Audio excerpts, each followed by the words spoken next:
बोलती थी कि उसके घर पे उसकी कोई परवाह नहीं करता। सर, मैं अंकल आंटी को लड़ते हुए सुना था।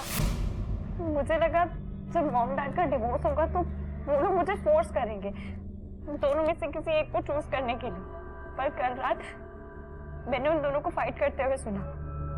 वो दोनों ही मुझे नहीं चाहते, पता नहीं कोई मुझे अपने पास रखना क्यों नहीं चाहता। सर, श्रुति अपने मम्मी पापा का ध्यान अपनी तरफ खींचना चाहती थी, जिसमें वो कामयाब भी हो गई थी। यस, फाइनली आइडिया काम आ गया। और कुछ ऐसा है जो तुमने हमें नहीं बताया? देखो, श्रुति की जिंदगी खतरे में हो सकती है, इट्स वेरी इंपॉर्टेंट। वो फिर से गायब हो गई है और हमें नहीं पता वो कहाँ है और कैसी है। कोई छोटी से छोटी बात भी हमारे काम आ सकती है। नहीं सर, बस यही एक बात थी। अजीब बात है सर, ज्यादातर डाइवोर्स के केस में पेरेंट्स बच्चे की कस्टडी के लिए लड़ते हैं, लेकिन यहाँ तो मामला बिल्कुल ही उल्टा है। दोनों ही बच्चे से छुटकारा पाना चाहते हैं। मुझे लगता है कि हमें हेलो पापा, ये देखो ना, मैंने कुछ बनाया है। पापा, पापा देखो ना। क्या श्रुति, देख रही हो ना, प्रोजेक्ट में बिजी हूँ। हाँ हाँ बढ़िया है, जाओ। बोलो ना। अच्छा हाँ ठीक है, ठीक मम्मा, है। हाँ, मम्मा देखो ना, मैंने कुछ बनाया, कैसा लग रहा है? क्या है श्रुति, दिख रहा है ना मैं फोन पे बिजी हूँ, बाद में देखती हूँ। हाँ श्रुति, अरे यहाँ क्या है? दिखा दिखा, यहाँ आओ। हाँ दिखा, क्या है? अरे वाह श्रुति, किसने मेरी श्रुति का शादी किया?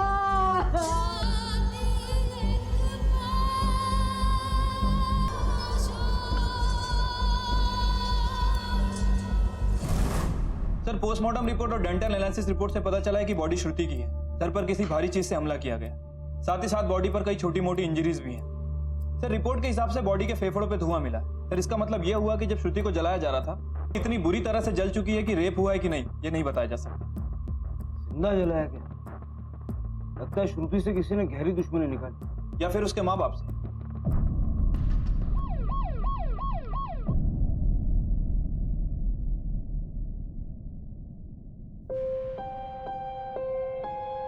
मुझे नहीं लगता ऐसा कुछ होगा। मतलब ये दुश्मनी, झगड़ा, ये सब मेरे श्रुति में था ही नहीं। किसी ने मेरे श्रुति को इतनी बेरहमी से। खुद को संभालिए।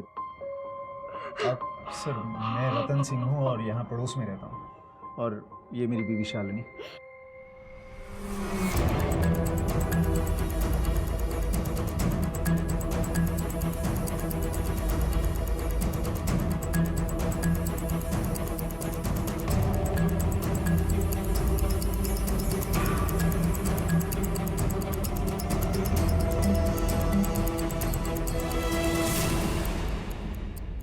सर, ये श्रुति के नाम की रिसिप्ट मिली है और ये चार्जर भी मिला है। ये चार्जर आपका है? नहीं, ये मेरा तो नहीं है। मेरा भी नहीं है। श्रुति के पास जब फोन नहीं था तो ये चार्जर कहाँ से आया? एजी ऑनलाइन वेंचर्स का आपने नाम सुना है? कभी श्रुति ने जिक्र किया हो? एजी ऑनलाइन वेंचर्स? नहीं, मुझसे तो कोई जिक्र नहीं किया। 60,000 रुपए की रिसीट है। 60,000? एक बार श्रुति ने मुझसे पैसे मांगे थे 60,000। मगर उसको इतने पैसे क्यों चाहिए थे? उसे नौकरी करने के लिए चाहिए थे। नौकरी के लिए 60,000? उसे डर था अब ये दोनों डिवोर्स के बाद उसे छोड़ देंगे, इसीलिए वो काम करना चाहती थी। मैंने उसे समझाया, लेकिन पर मंथ 75,000 की नौकरी है, फिर मॉम डैड से पैसे मांगने की कोई जरूरत ही नहीं पड़ेगी। लेकिन बेटा 60,000 रुपए, इतना पैसा तो मेरे पास है नहीं, मैं कहाँ से दूं तुझे? जब आप में से किसी ने उसे पैसे नहीं दिए तो ये 60,000 रुपए उसके पास आया कहाँ से?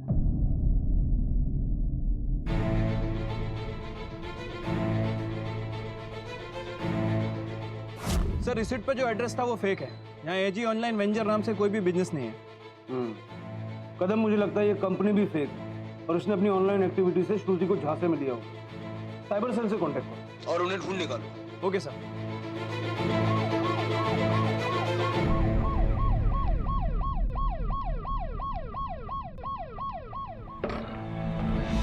आदिल भाई, पुलिस। तू ये आदिल है? हाँ सर। मुझे बस इस लड़की के बारे में पूछताछ करनी है। जानता है इसे? इस लड़की ने जॉब के लिए कांटेक्ट किया था मुझे सर।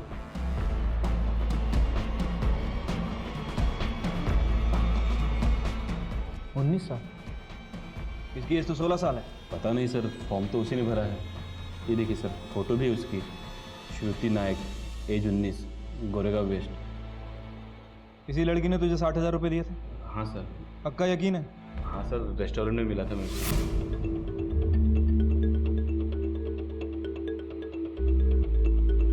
और पैसे लेने के बाद तूने उसे मार दिया, क्यों? नहीं सर, मैंने ऐसा कुछ भी नहीं किया सर। बस वो चली गई और फिर दोबारा नहीं मिली सर मुझे। वापस पकड़ इसे।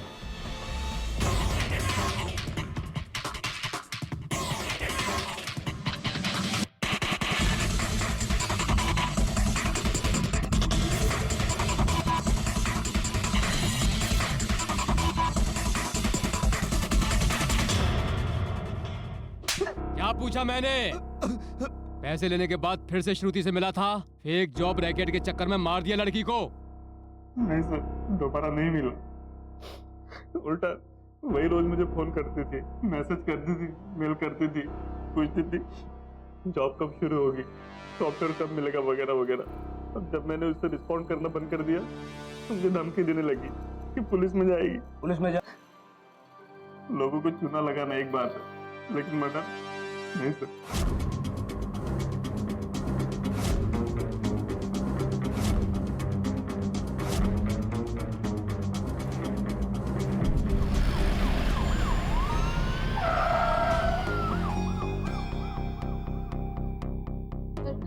श्रुति जॉब करना चाहती थी क्योंकि वो इंडिपेंडेंट होना चाहती थी, क्योंकि उसे पता था कि उसके मॉम डैड का डिवोर्स हो जाएगा तो वो उसे छोड़ देंगे, और वो अपने घर का एड्रेस नहीं दे सकती थी, इसीलिए उसने मेरे घर का एड्रेस दिया। और ये जॉब पाने के लिए उसने 60,000 रुपये दिए? यस सर, लेकिन पैसे देने के बाद भी वो काफ़ी परेशान थी क्योंकि उस ऑफिस से ना तो कोई कॉल आया और ना ही कोई मेल। श्रुति के पास इतना पैसा कहाँ से आया? उसकी दादी ने दिए, श्रुति नहीं बताया मुझे। जिस नंबर से तुझे श्रुति के फोन और मैसेज आते थे वो नंबर बता। सर नंबर तो याद नहीं है, शायद मोबाइल में होगा। ये तेरे कॉल रिकॉर्ड्स हैं, इसमें देख के बता चल। सर पूरा नंबर याद नहीं है, पर शायद यही नंबर है, 740। सर श्रुति के फोन के ट्रायंगुलेशन रिकॉर्ड आ गए। सर ये रहा श्रुति का स्कूल और ये उसका घर। श्रुति इस रास्ते की बजाय इस रास्ते पर गई, GCC business and hotel club, और इसी जगह उसका फोन आखिरी बार ट्रेस हुआ। हमने आसपास लोगों से पूछताछ भी की लेकिन किसी ने कुछ देखा नहीं। सर प्रॉब्लम यह है कि इतने बड़े एरिया में अगर श्रुति का फोन कहीं पड़ा भी होगा तो उसे ढूंढ पाना इम्पॉसिबल। क्या सोच रहे हैं सर? कुछ चार्जर? सर ये श्रुति के नाम की रिसिप्ट मिली है। और ये चार्जर भी? वो मोबाइल फोन का चार्जर। लेट्स जस्ट होप कि वो चार्जर ओरिजिनल, मेरा मतलब है उस फोन के साथ उसी बॉक्स में आया। उस चार्जर पे छपे नंबर के जरिए हम उस दुकान तक पहुंच सकते हैं जहां से वो फोन खरीदा। ये रहा पैकेज का स्टॉक नंबर और फोन का IMI नंबर। चेक करके बताइए फोन किसने खरीदा था। साहेब कैश से खरीदा होगा तो बताना मुश्किल है, अगर कार्ड वापरा रहेगा तो पता चल सकता है। फिर भी आप देखिए। ठीक है, मैं चेक करता हूँ।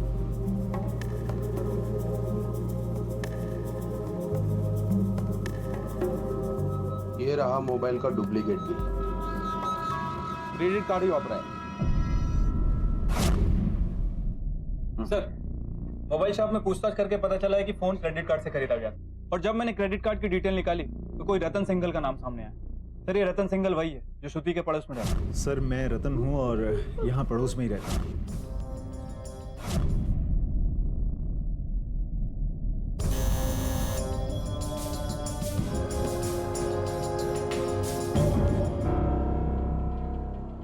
रतन,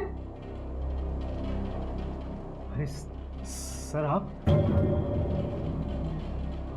आइए ना, आइए सर। आप बैठिए, मैं पानी लेकर आती हूँ। हाँ अब सर उसके पास चार्जर कहाँ से आया ये तो मुझे मालूम नहीं, पर सर इसमें ताज्जुब की क्या बात है? उसका तो अक्सर हमारे घर में आना जाना लगा ही रहता था। हो सकता है जाने अनजाने वो ले गई होगी चार्जर। श्रुति आपके घर क्यों आती? दरअसल हमारी कोई औलाद नहीं है और वो जब यहाँ आती थी तो अच्छा लगता था। आखिरी बार कब मिले आप श्रुति से? काफी टाइम हो गया ना। हाँ। अचानक ही आना उसने बंद कर दिया। अच्छा वो फोन दिखाएगा। फोन जो आपने खरीदा था, जिसका चार्जर श्रुति ले गई। अच्छा वो फोन सर मेरा चोरी हो गया या शायद मुझसे कहीं गुम हो गया। सर अक्सर मुझसे ऐसा हो जाता है। जी सर, इनका तो कोई भी फोन ज्यादा दिनों तक टिका ही नहीं है। सर दोनों ही मियाँ बीवी काफी घबराए हुए लग रहे थे। बीवी किचन से बार बार झांक भी रही थी, ऐसा लग रहा था काफी डरी हुई। दोनों के बारे में पूछताछ करो, पता करो इनके संबंध श्रुति के साथ में कैसे। ओके साहब, सब सोसाइटी में कहते हैं कि वो जेंटलमैन है, वो कोई जेंटलमैन नहीं है। मैंने तो पहले ही मिस्टर मिसेस नायक को बोला था श्रुति को उस पास मत भेजो, अच्छे लोग नहीं हैं। पर जब देखो श्रुति उन्हीं के घर आती जाती थी। उस दिन मैं सिंगल साहब के घर के बाहर से जा रहा था तो देखा तो सिंगल साहब के घर के बाहर श्रुति निकली और रोती हुई अपनी घर की तरफ भाग रही थी और थोड़ी डरी हुई थी, घबराई हुई थी। मैं गया था एक बार स्विमिंग पूल पे, तो देखा सिंगल साहब ने श्रुति को मोबाइल दिया। मोबाइल देखकर श्रुति इतनी खुश हुई कि सिंगल साहब को गले से लगा लिया। उसके बाद क्या हुआ? पर कुछ भी नहीं, थोड़ी बहुत देर बातें की और फिर वो चले गए। मैं अपने काम में लगा रहा। सर पूछताछ से पता चला है कि सिंगल ने ही श्रुति को मोबाइल दिया था। इस सिंगल और श्रुति के बीच में जो कुछ चल रहा था थोड़ा अजीब तो है। सिंगल ने श्रुति को फोन खरीद के दिया और वो 60,000 रुपए श्रुति के माँ बाप या दादी ने नहीं दिए। सिंगल का बैंक स्टेटमेंट निकलवाओ, चलो। सर आपका अंदाजा सही था, सिंगल ने ही श्रुति को पैसे दिए थे। ये उसके बैंक स्टेटमेंट है। सर नोटबंदी के समय बड़े बड़े अमाउंट निकालना तो मुश्किल था, इसलिए उसने अलग अलग 3 अकाउंट का यूज किया। 24 हज़ार के 2 विड्रॉ बैंक के थ्रू और 12,000 रुपए का विड्रॉ एटीएम के थ्रू, ठीक उसी डेट के एक दिन पहले जो डेट रिसिप्ट पर मेंशन थी। अचानक इतना कैश विड्रॉल करने की उसे क्या जरूरत पड़ गई? तो गड़बड़ है कदम, बुलाओ उसको। क्या चल क्या रहा था तुम दोनों के बीच? नाबालिग लड़की के अकेलेपन का फायदा उठा रहे, गिफ्ट पैसे देके उसको ललचा रहे थे, फिर उसका मुझे मार लीजिए, मुझे जितनी गालियां देनी है दे दीजिए सर, पर इतना गिरा हुआ इल्जाम मुझ पर मत लगाइए। मुझे कभी औलाद का सुख मिला ही नहीं और माँ बाप होती हुए भी एक बच्ची अनाथों की तरह पल रही थी। डाइवोर्स के बाद दोनों माँ बाप में से कोई भी श्रुति की कस्टडी नहीं लेना चाहता था। मुझे दादी से सब कुछ पता चल जाता था। मैं मानता हूँ सर कि मैंने उसे मोबाइल लेके दिया, लेकिन उसकी सेफ्टी के लिए, ताकि अगर उसके साथ कुछ हो जाए तो वो घर कांटेक्ट कर सके। और सर जॉब के लिए पैसे मैंने उसे बहुत समझाया था। देखो बेटा, कोई भी जॉब इस तरह से एप्लीकेंट से पैसे नहीं मांगता। मेरे ख्याल से अगर तुम पता कर। अंकल प्लीज, मॉम डैड कभी भी अलग हो सकते हैं, उनका कोई भरोसा नहीं है। मुझे अपने और आजी के लिए पैसे अर्न करने हैं। मुझे ऐसी जॉब वापस मिलेगी या नहीं मिलेगी कोई भरोसा नहीं है। Please uncle.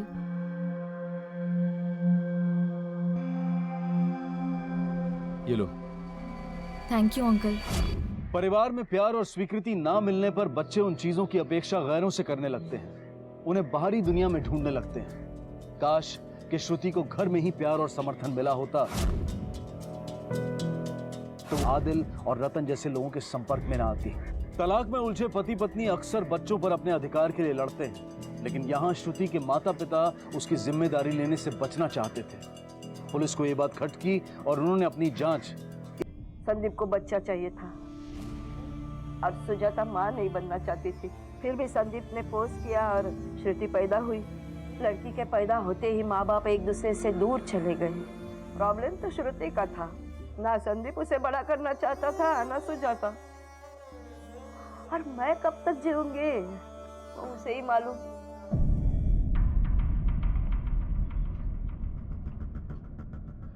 सर माँ बाप के पास भी मोटिव हो सकता है।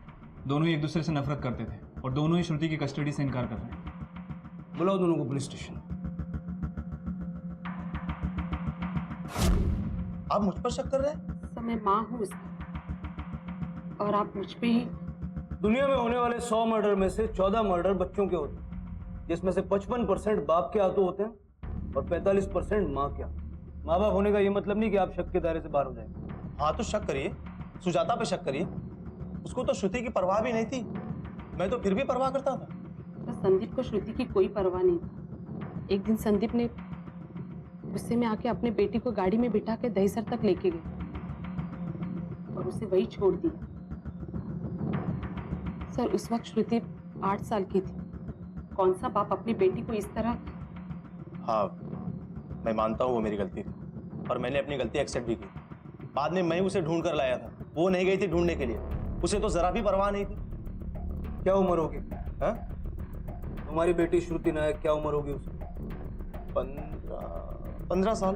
16 साल। 16 साल। ये देख तेरे फोन रिकॉर्ड। इस रिकॉर्ड के हिसाब से जिस दिन श्रुति का मर्डर हुआ और जहां उसकी बॉडी मिली, तेरी लोकेशन केवल 800 मीटर दूर। कितनी दूर? 800 मीटर। अब सीधे सीधे बोलना चालू कर, वरना ऐसा दूंगा ना दबाटे। नहीं, आप लोग जो सोच रहे हैं ऐसा नहीं है। मैं वहां पर था जरूर, लेकिन उसकी वजह कुछ और थी। क्या वजह थी? दरअसल वहां से थोड़ी दूर पर मेरे दोस्त का ऑफिस है। मेरा दोस्त वकील है। वकील के पास क्यों जाता था? डाइवोर्स के चक्कर? नहीं, प्रॉपर्टी के लिए।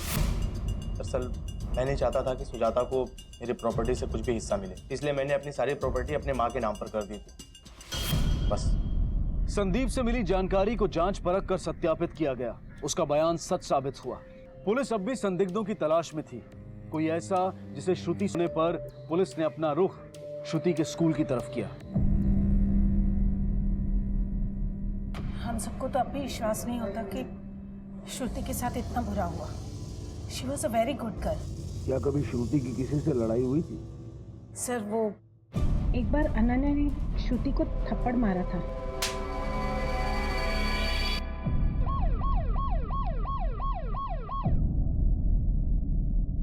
सर, वो तो एक स्टूपिड सी फाइट थी। श्रुति को गलती से लग गई थी। मैंने उसे सॉरी भी बोला था। सर, श्रुति से कोई बात करना पसंद नहीं करता था। सब उसे साइको साइको करके चिढ़ाते थे। लेकिन जब मैंने उससे बात करना शुरू किया तो मुझे पता चला that she is a very nice girl. Sir, उस फाइट के बाद मैं और श्रुति बेस्ट फ्रेंड बन गए थे।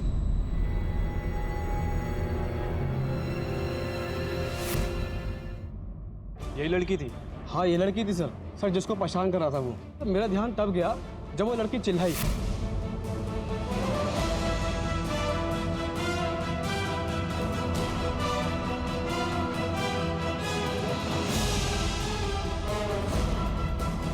तुम्हें उस आदमी की शक्ल याद है? हाँ सर, याद है ना।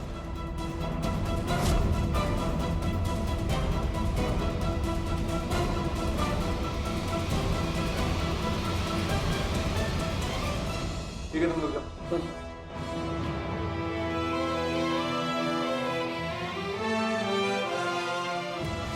ठीक है, आप जा सकते हैं।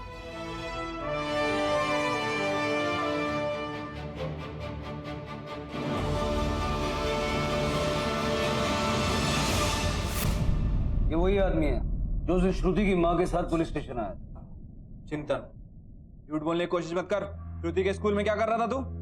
वॉचमैन ने सब बता दिया है। मैं सर, वो तो सुजाता का आइडिया था। सुजाता ने मुझसे कहा था कि मैं श्रुति को स्कूल से पिक कर लूं। सुजाता को डर था कि कोर्ट श्रुति की कस्टडी उसी को देगी, इसलिए वो चाहती थी कि श्रुति और मेरे बीच एक रेपो हो जाए। इसलिए मैं श्रुति को वहां पर स्कूल में लेने गया था। जब उसको पिक करने गया था तो स्कूल के बाहर हंगामा करने की क्या जरूरत है? सुजाता ने मुझे कहा था कि श्रुति बहुत ही शांत स्वभाव की लड़की है, पर जब मैं उससे मिला तो उसका व्यवहार देखकर मैं दंग रह गया। वो काफी बदतमीजी से पेश आई मुझसे। मना किया ना मैंने आपसे, मुझे नहीं मिलना मतलब नहीं मिलना। अरे श्रुति, मैं अपनी मर्जी से नहीं आया हूँ। मम्मी ने कहा है आपकी, इसलिए आया हूँ। जो भी हो, मुझे आपके साथ कहीं नहीं जाना है। देखो, ये सब बातें घर में करेंगे। चलो अब घर चलो। हाथ छोड़िए मेरा। आपकी हिम्मत कैसे हुई मुझे टच करने की? हाँ, उसको ऐसा लगता था कि उसके माँ बाप के अलग होने का जिम्मेदार मैं हूँ। मैंने उसे समझाने की बहुत कोशिश की, पर वो मुझसे ही धक्का मुक्की करने लगी।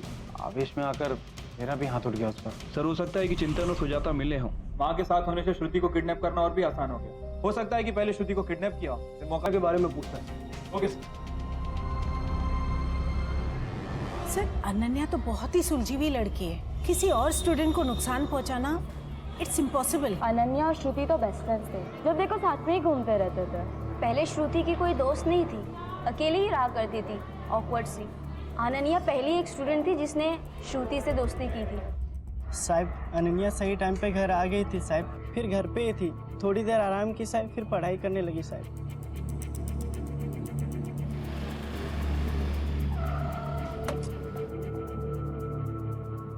सर, जिस दिन श्रुति गायब हुई और जिस दिन उसकी बॉडी मिली, उन दोनों ही दिन की अनन्या की मूवमेंट मैंने ट्रेस की। सर, उसने जो बयान दिया था वो उससे मैच खाता है। और सर, स्कूल और आसपास के लोगों से पूछताछ करके पता चला वो क्लियर। सर, मुझे लगता नहीं कि अनन्या इस केस में इन्वॉल्व। और चिंतन? सर, चिंतन और सुजाता, इन दोनों के कॉल रिकॉर्ड चेक किए हैं। दोनों के फोन रिकॉर्ड क्लियर है। ना तो वो स्कूल में थे और ना ही क्राइम सीन के आसपास। एक विस्तृत और पेचीदा जांच के बाद पुलिस इस मकाम तक पहुंच पाई थी। संदिग्ध कई थे। श्रुति का पड़ोसी रतन, रतन की पत्नी आदिल, श्रुति का पिता संदीप और चिंतन। लेकिन ठोस सबूत की कमी थी। पुलिस ने एक बार फिर से शुरुआती तथ्यों को खंगालना शुरू किया। आखिर कौन था श्रुति का कातिल और क्यों किसी ने श्रुति जैसी सीधी साधी? इनमें से किसी के भी खिलाफ अभी तक हमारे पास कोई ठोस सबूत नहीं। बस इतना कंफर्म है कि जिस वक्त श्रुति का मोबाइल फोन स्विच ऑफ हुआ, इनमें से कोई भी उसके पास नहीं था। तो क्या इस दौरान कोई और उसके साथ था जो अब तक हमारी नजर से बच गए?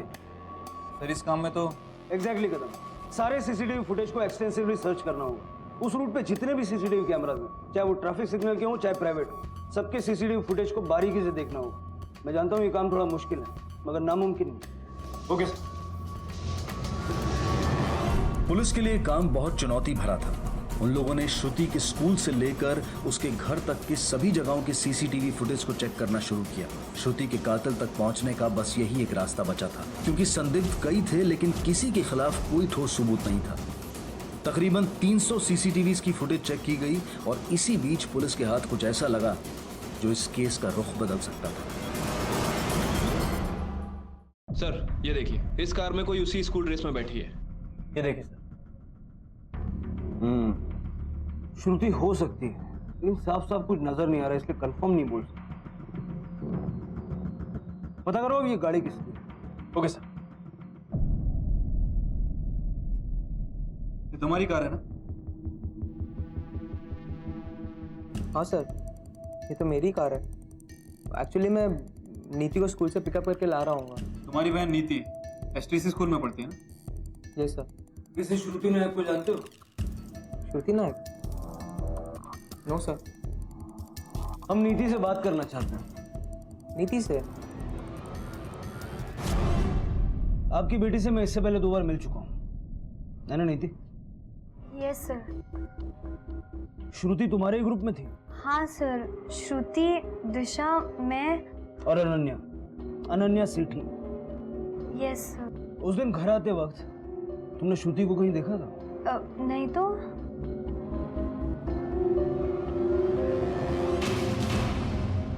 ये देखिए सर, इस कार के और फुटेज चेक किए और कोइंसिडेंटली जहां श्रुति का फोन स्विच ऑफ हुआ, ये कार वहां पर भी लोकेट हुई।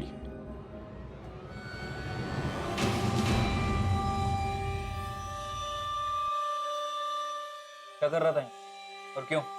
तो एक्चुअली गाड़ी चलाते चलाते सांस अटकने लगी, ब्रेथलेस फील करने लगा था। सोचा कि अटैक आने से पहले इनहेलर खरीद लेता हूँ। मैं सिर्फ दवाई खरीदने वाला था, ऐसा कुछ प्लान नहीं था मेरा सर। 10 सेकंड जय, 10 सेकंड के लिए तू फुटेज से गायब हुआ। गाड़ी से उतरा, 50 कदम चल के मेडिकल शॉप तक गया, इनहेलर खरीदा, पैसे दिए, वापस 50 कदम चल के गाड़ी तक आया, गाड़ी में बैठा। ये बोलने में मुझे 10 सेकंड से ज्यादा लग गए। जाके आ गया। तुझे तो ओलंपिक में होना चाहिए, गोल्ड मिलेगा। गाड़ी को फॉरेंसिक टेस्ट के लिए high priority. Okay sir. Sir, क्या अपडेट? सर, 2 बातें पता चली। ऑटो सर्विस सेंटर की रिसीट। सर, मर्डर के अगले ही दिन गाड़ी वॉश के लिए गई थी। गाड़ी को अच्छी तरह से धो दिया गया। फॉरेंसिक रिपोर्ट के हिसाब से गाड़ी की डिग्गी में खून के निशान मिले और गाड़ी की बैक सीट पर बाल मिले। सर, खून के निशान और बाल दोनों ही श्रुति के। ग्रेट। बालों का होना तू जस्टिफाई कर सकता है, खून को कैसे झुटलाया? उसके घर का सर्च वारंट निकलवा। Okay sir.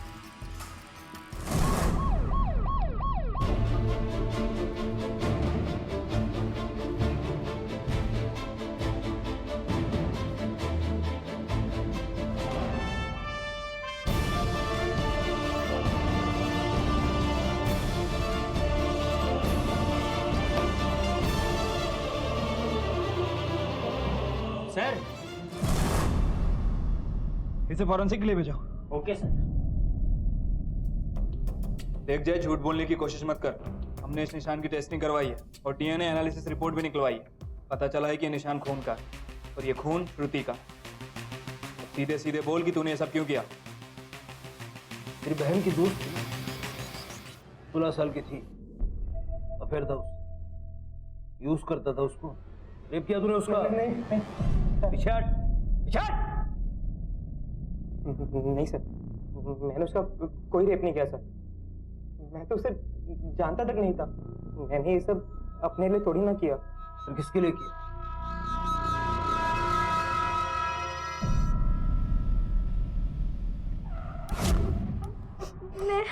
मैं उदास थी क्योंकि मेरी बेस्ट फ्रेंड अनन्या किसी और की बेस्ट फ्रेंड बन गई थी, श्रुति की।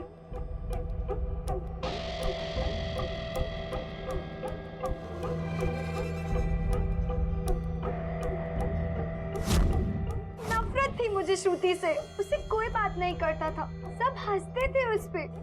पता नहीं अनन्या को क्यों अच्छी लगती थी वो। अनन्या की वजह से वो पॉपुलर बनी, because of my best friend. नीति डिप्रेस होने लगी। फिर एक दिन घर आया तो नीति के हाथ में चाकू। श्रुति को अनन्या से दूर करते। मैं उसे ऐसी हालत में नहीं देख पा रहा था। मैंने उसे प्रॉमिस कर दिया कि मैं उन दोनों को अलग करके ही रहूँगा। उस दिन स्कूल में मैंने श्रुति को घर आने के लिए मना लिया। थैंक्स प्रीति। What thanks? एक बार घर तो पहुंचो, then I will show you my room, you will love it. मुझे पता था कि श्रुति के पास एक फोन था, भैया को भी बता चुकी थी। तो श्रुति और नीति को घर के बाहर छोड़ने के बाद मैं गाड़ी लेके आगे चला गया। फिर एक सिग्नल पे जब गाड़ी रुकी तो मैंने श्रुति के बैग से उसका फ़ोन निकाला। उसके फ़ोन को तोड़कर मैंने टुकड़े टुकड़े करके फेंक दिया सर। और फ़ोन फेंकने के बाद मैं घर पे आ गया वापस। नीति मेरे लिए वेट कर रही थी। प्लान था श्रुति को डराकर अनन्या से दूर करना। श्रुति, हम तुझे यहाँ मज़े कराने नहीं लाए, वार्निंग देने लाए। नीति, अब अनन्या सिर्फ मेरी बेस्ट फ्रेंड होगी, सिर्फ मेरी, और किसी की भी नहीं। कैसा भाई है रे तू? ऐसे मदद की अपनी बहन की? ये करके तूने अपनी और अपनी बहन की दोनों की जिंदगियां बर्बाद कर ली। अब जिंदगी भर जेल में सड़ोगी। हत्या करना, सबूत छुपाना, ये सारे के सारे चार्जेस लगेंगे तुम्हारे ऊपर। एक दोस्त को पाने के लिए दूसरे दोस्त को मार दिया। जहां माँ बाप की उपेक्षा की वजह से श्रुति का जीवन नष्ट हुआ, वहीं ज्यादा लाड प्यार ने नीति की जिंदगी तबाह कर दी। अपनी छोटी बहन का मार्गदर्शन करने की बजाय जय अपराध की राह पर उसके साथ चल पड़ा। और अपराध की आड़ में पनपने वाला प्यार प्यार नहीं होता, भ्रम होता है। अपने बच्चों को उचित प्यार दें, उनका मार्गदर्शन करें, उन्हें समय देकर उनकी समस्याओं को समझें। याद रखें, हमारे बच्चों का भविष्य हमारे अपने हाथों में है। अब मैं अनूप सोनी आपसे विदा लेता हूं। फिर मुलाकात होगी अगले एपिसोड में एक और चौंका देने वाले केस के साथ। तब तक अपना और अपने परिवार का ख्याल रखें और देखते रहें क्राइम पेट्रोल डायल 100। सबक एक सीख हम सबको। जय हिंद।